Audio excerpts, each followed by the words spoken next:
अनुसूचित क्षेत्र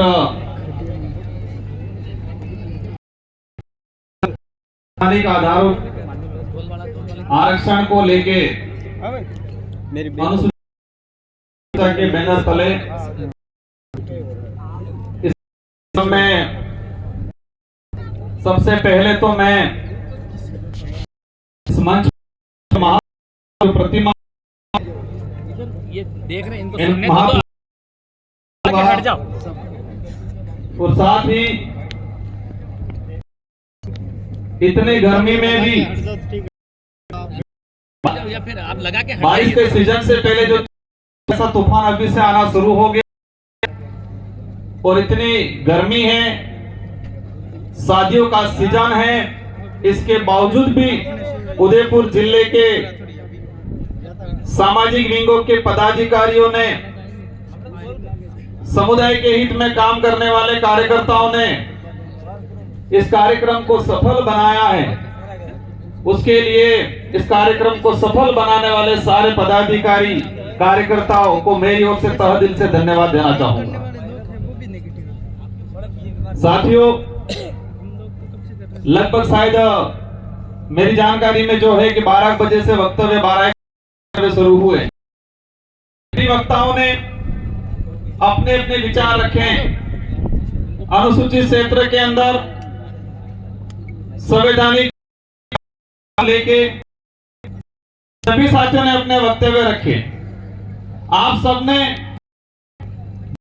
से शांतिपूर्वक ढंग से एक में सभी साथियों उसके लिए धन्यवाद देना चाहूंगा। जितने ये दोनों साइड जो पदाधिकारी या यूट्यूब, तो अधिकतम मेरे हिसाब से मंच आ जाए ठीक रहेगा। जो पत्रकार यूट्यूबर कुछ जो भी हैं वो छोड़ के बाकी साथी आगे आ जाए ठीक रहेगा, क्योंकि कार्यक्रम समापन की ओर है। अपने शायद कुछ वक्ता रहे हैं। ये जो आरक्षण मोर्चा बना आजादी के बाद से 1947 में आजाद हुआ, 1950 में संविधान लागू हुआ और 1995 तक हमारे बाप दादे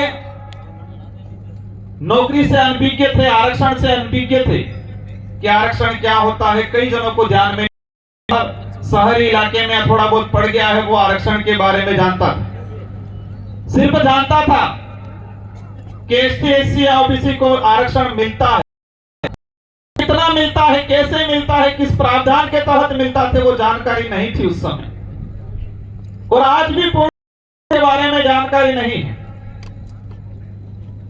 1995 के बाद से कई सामाजिक संगठनों ने आरक्षण और इसी अनुरूप आज जिस पांडाल के नीचे आप विराजमान हो, यह आदिवासी समुदाय के हित में आदिवासी परिवार की जो विचारधारा है, उस विचारधारा से आप बंधे हुए हो। और इस विचारधारा ने 2015-16 से अनुसूचित क्षेत्र के अंदर संवैधानिक प्रावधानों को लेकर लड़ाई लड़ना शुरू किया। तो आरक्षण का जो इतिहास है देश लेवल पे, जब संविधान में इसके प्रावधान हुए, इससे पहले शासन था, अंग्रेजों का शासन था, उस दौरान पूर्वजों ने उनसे लड़ाइयां लड़ी, खून पसीना बहाया। और उस समय अंग्रेजों ने शेड्यूल 5 का, शेड्यूल 6 का प्रावधान किया कि ये रिजर्व इलाका, ट्राइबल टेरिटरी इलाका, और इसी को संविधान के अंदर सम्मिलित किया गया। और आज मैं सांसद के रूप में हूं, रिजर्व कैटेगरी से जो अधिकारी कर्मचारी, उसी का परिणाम है प्रावधानों का। उसकी वजह से हमें ये रिजर्वेशन का प्रावधान, उस जो एक कागज था, ये प्रमाण पत्र था, उसको निर्वाचन का अधिकार। इसके अंदर केंद्र के अंदर 7% मिलता है। देश की जो जनसंख्या है, उस जनसंख्या के हिसाब से 8%, तो 7 से 8% लमसम केंद्र में रिजर्वेशन मिल रहा है, केंद्र की सरकार की जो भर्तियां होती है देश लेवल की। पहला स्टेप वो हो गया। सेकंड नंबर, राज्य स्तर की भर्तियों में राजस्थान के अंदर 13% आदिवासी समुदाय है 2011 की जनगणना के अनुसार।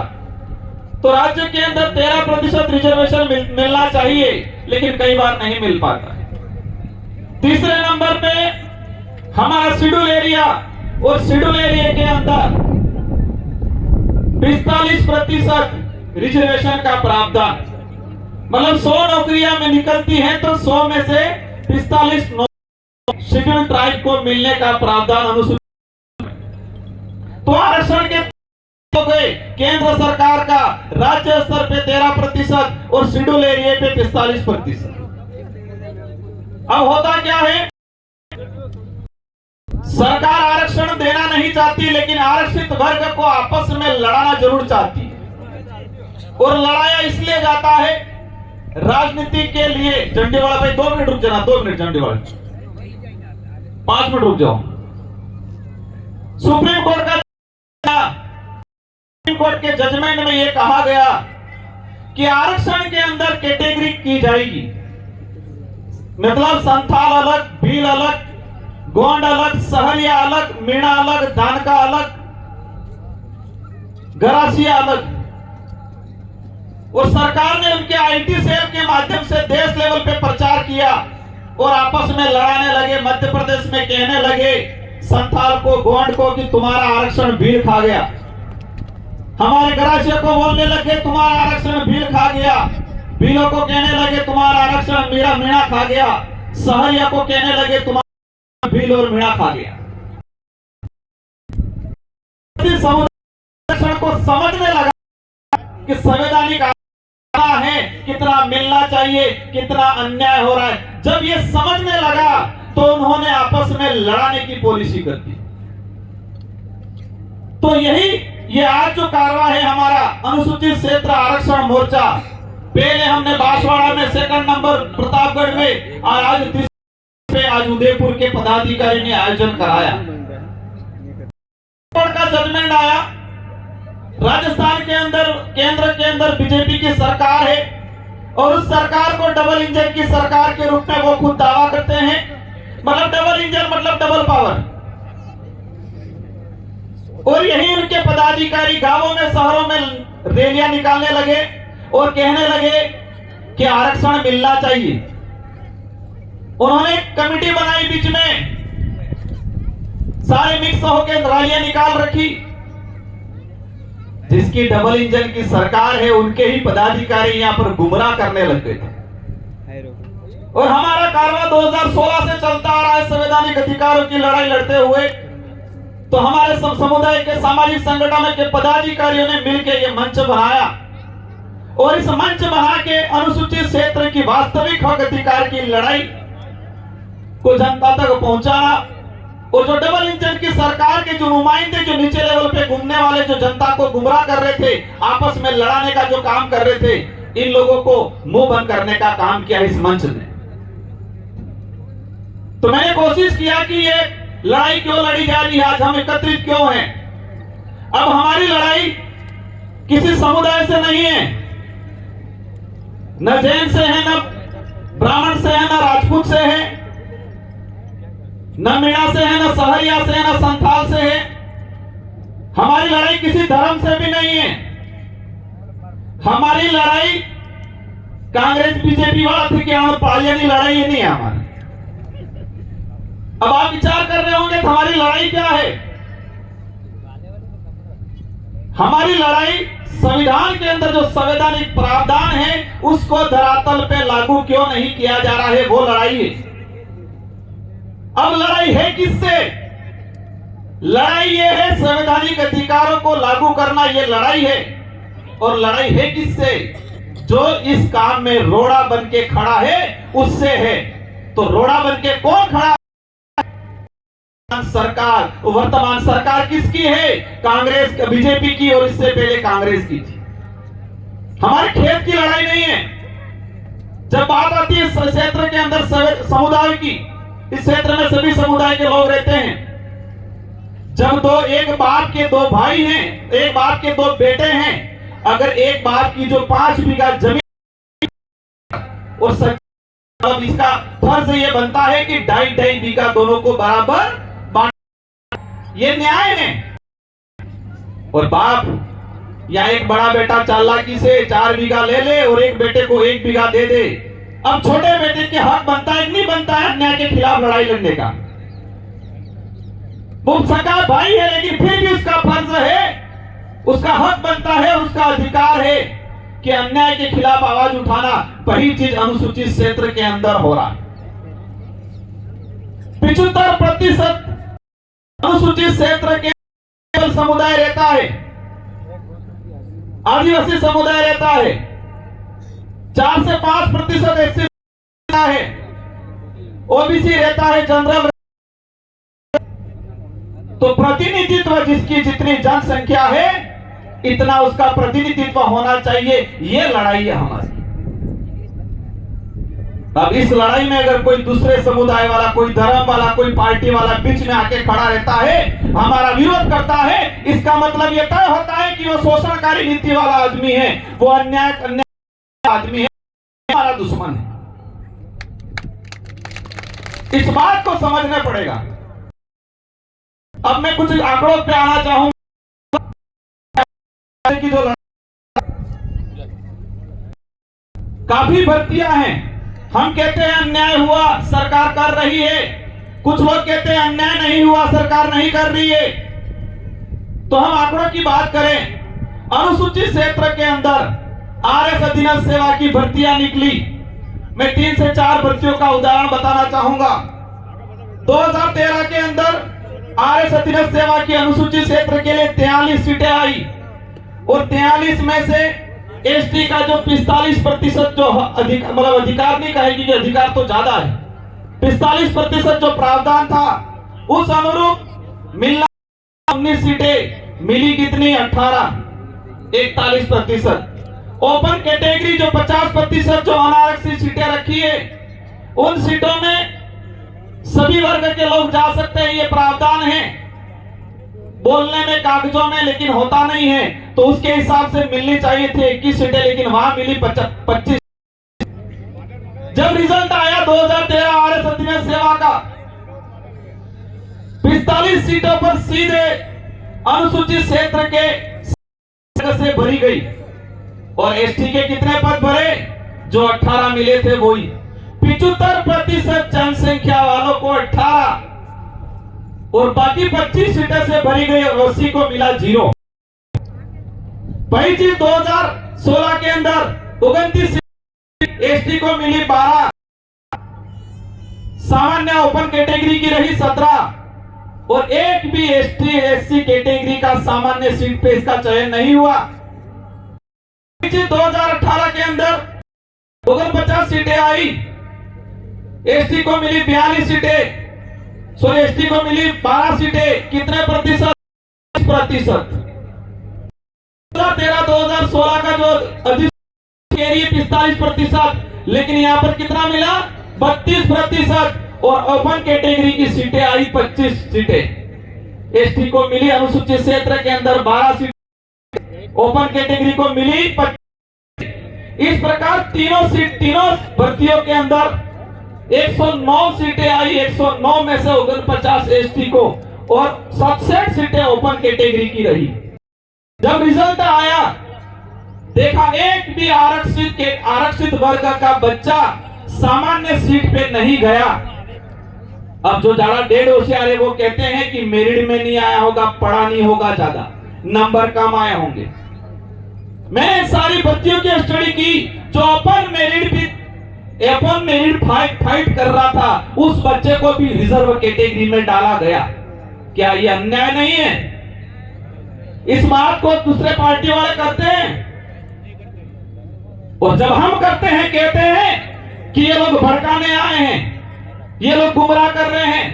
मैंने कहा है एक सार्वजनिक मंच पे या एक ऑडिटोरियम के अंदर सारे पार्टियों के नेता एक मंच पे आए और ऑनलाइन डिबेट होनी चाहिए।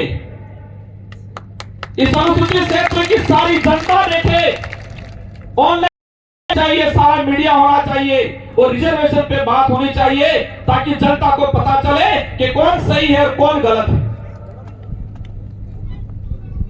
ऐसे ही आज देश के अंदर स्थिति क्या हो रही है, अंदर किस पहाड़ में कौन सा मिनरल है,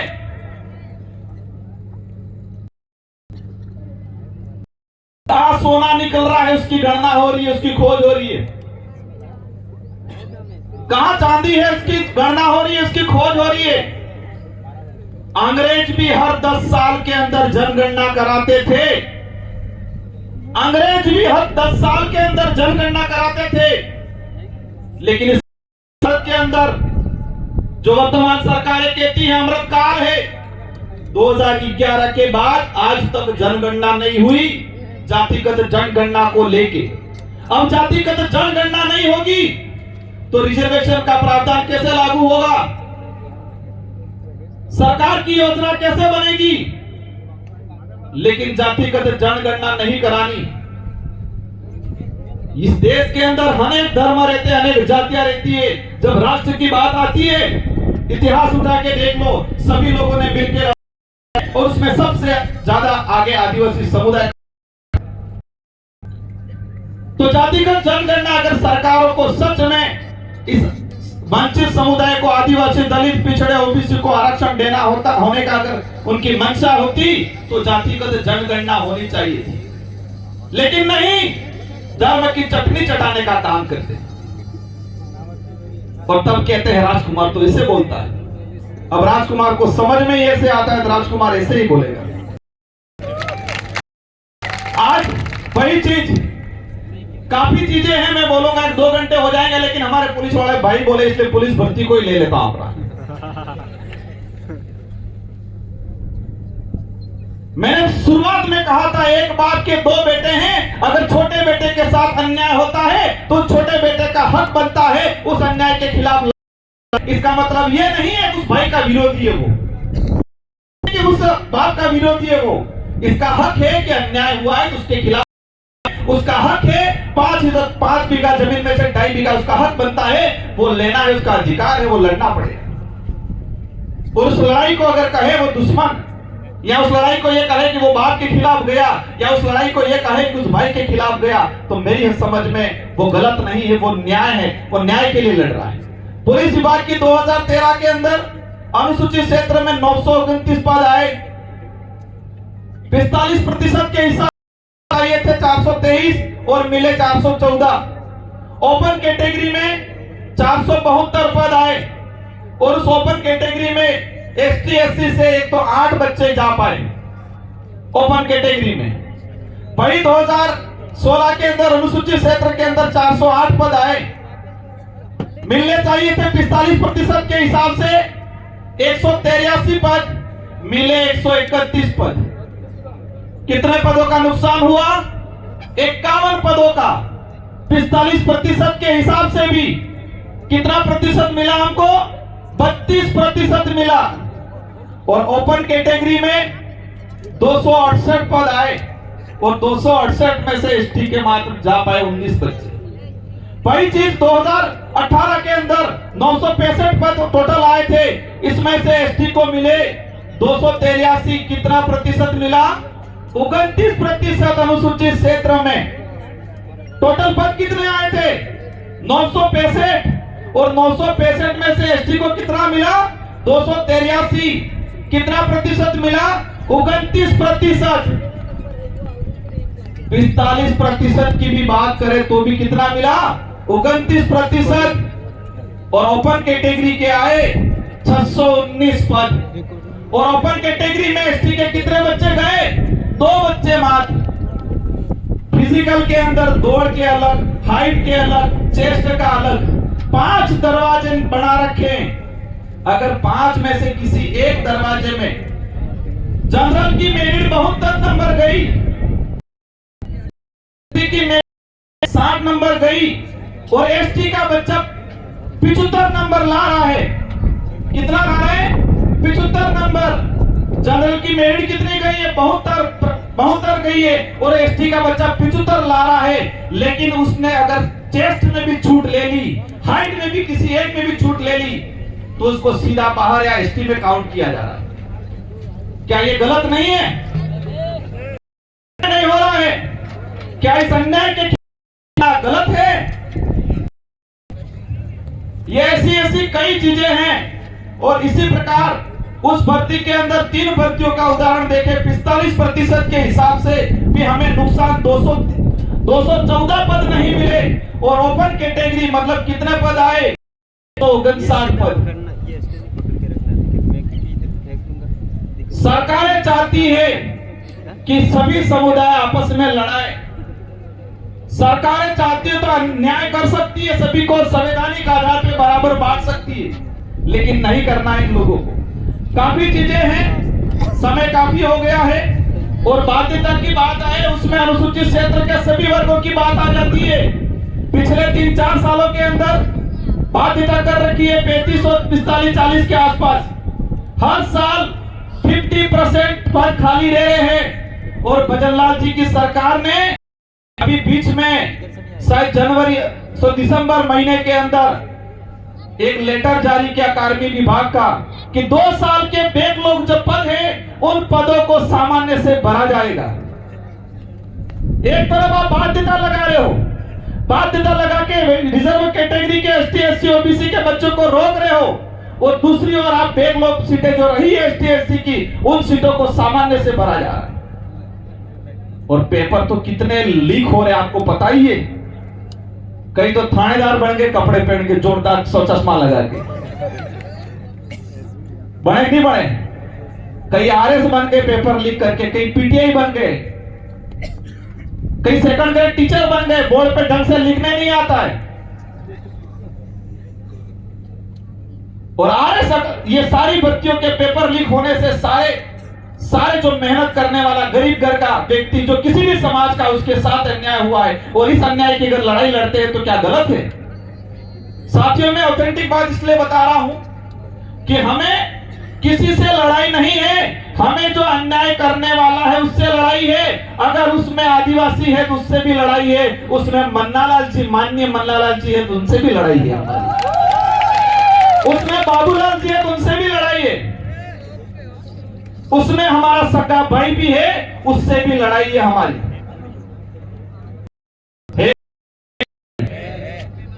और सबसे पहले लड़ाई तो उनसे ही है।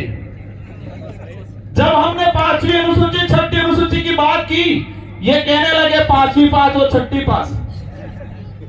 समय काफी हो गया है, मैं एक बात लास्ट के मेरा वक्तव्य समाप्त करना चाहूंगा। आज हाँ बिल्कुल, एक भाई भावना को समझता हूं मैं, अनुसूचित क्षेत्र के अंदर हमको नहीं जोड़ा गया है, उस वजह से उनके साथ अन्याय हो रहा है। कहना बहुत कुछ था, लेकिन मैं यही कहना चाहूंगा, लिखित में मुझे दो, क्योंकि आज तक आपने मुझे लिखित में नहीं दिया। अनुसूचित क्षेत्र के अंदर 1981 के अंदर राजस्थान में अनुसूचित क्षेत्र के प्रावधान लागू हुए 1981 में। अप्रैल 2018 के अंदर क्षेत्र का विस्तार हुआ, तो 5वीं अनुसूची का जो संवैधानिक प्रावधान है वो अप्रैल 2018 में विस्तार हुआ। इससे पहले 1981 के क्षेत्र में राजस्थान के अंदर प्रावधान लागू। उसी से ये बात याद आ गई, फिर मुझे वक्फ वाली जनता को गुमराह कर रहे, वक्फ की जमीन शेड्यूल 5, अब बोलने लगे शेड्यूल 5, कम से कम शेड्यूल 5 तो बोलने लगे ये लोग। पहले बोलते थे ये हम 5वीं अनुसूची की बात करते हैं, 5वीं बात कहते हैं, अब कहने लगे कि वक्फ की जमीन है, मैं शेड्यूल एरिया 5वीं अनुसूची में नहीं ले सकते। राजस्थान काश्तकारी अधिनियम 1955 की धारा 42 में स्पष्ट लिखा हुआ है कि अनुसूचित क्षेत्र की जमीन कोई भी गैर आदिवासी नहीं ले सकता है। इस पे बात क्यों नहीं कर रहे हो आप? 1981 के बाद अनुसूचित क्षेत्र में मैं दावे के साथ इस मंच से कहना चाहूंगा, 1 इंच भी आदिवासी की खासियत, क्योंकि कानून जनता को गुमराह कर रहे हैं। बाकी इनका इतिहास कांति भाई ने छोटा मोटा बता ही दिया। सीलिंग एक्ट पे जाएंगे हम लोग।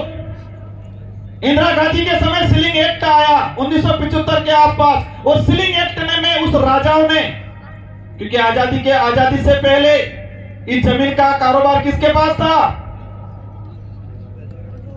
जमीन की लिखा-पढ़ी कागजी कार्रवाई कौन करता थे? राजा महाराजा करते थे। जमीन के मालिक वो हुआ करते थे। इंदिरा गांधी ने निश्चित सीलिंग एक्ट लाई और उस किनको जमीन दी उसका भी ब्यौरा निकालेंगे हम, और जब वो निकालेंगे वक्त की सारी पोल खुलने वाली इस इलाके के अंदर। इसलिए साथियों, और एक बात अंत में यही कहना चाहूंगा